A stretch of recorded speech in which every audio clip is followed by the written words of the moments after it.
Pollution क्या है? Air pollution है। एयर पॉल्यूशन क्या है? वाटर पॉल्यूशन है। पॉल्यूशन क्या है? नॉइज पॉल्यूशन है। पॉल्यूशन क्या है? सॉइल पॉल्यूशन है। मतलब डिफरेंट टाइप ऑफ पॉल्यूशंस के रूप में आता है।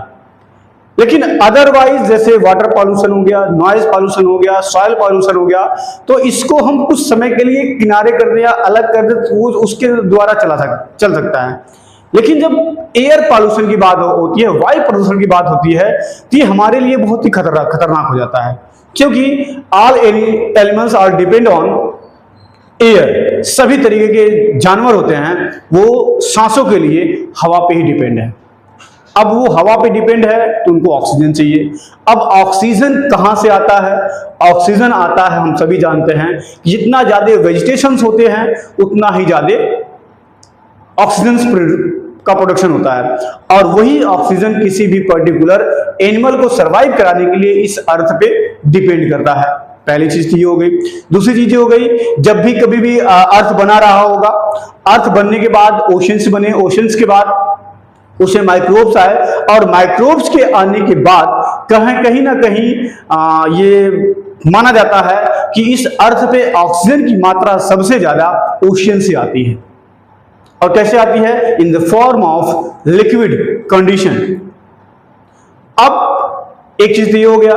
दूसरी सबसे बड़ी बात कि इस अर्थ पे आप जानते हैं कि अमेज़न जंगल को भी कहा जाता है कि ये पृथ्वी का लंग्स के नाम से जाना जाता है, जो सबसे ज्यादा मतलब 20% के आसपास ऑक्सीजन को प्रोडक्शन में लाता है।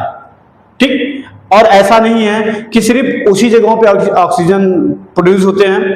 हमारे जितनी भी वाटर बॉडीज हैं, जितने भी हमारे प्लांटेशन बॉडीज हैं, सभी तरीके के प्रोडक्शन के लिए जरूरी है, जिसमें वो ऑक्सीजन को प्रोड्यूस करते हैं। अब ये सारा जो सेंट्रलाइज आ रहा है, वो क्यों सेंट्रलाइज आ रहा है? सेंट्रलाइज ऐसे आ रहा है कि हमारा जो हैबिचुअल कंडीशन है वो बिल्कुल चेंज हो चुका है। हम इस तरीके से के कंडीशन पे रहते हैं जो सिर्फ शहरीकरण को देखते देखते हमने एक ऐसे माहौल को जनरेट कर लिया है कि उस शहरीकरण में 2, 3, 4 बहुत सारी चीजों का नुकसान होना शुरू हो चुका है। ठीक, जैसा कि बार बार आता है न्यूज में कि दिल्ली की हवा साफ नहीं है, दिल्ली की ये चीजें नहीं है।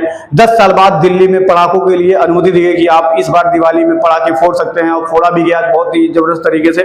ठीक, इसके अलावा हरियाणा, पंजाब और कुछ ऐसे दिल्ली से जुड़े हुए जो राज्य हैं उनमें पराली जलाया जाता है, वो भी समय सेम टाइम के साथ चलता है, जिसकी वजह से पराली जलाई जाती है, उसके धुआं भी इकट्ठे होते हैं, सेंट्रलाइज होके आते हैं और दिल्ली को दूषित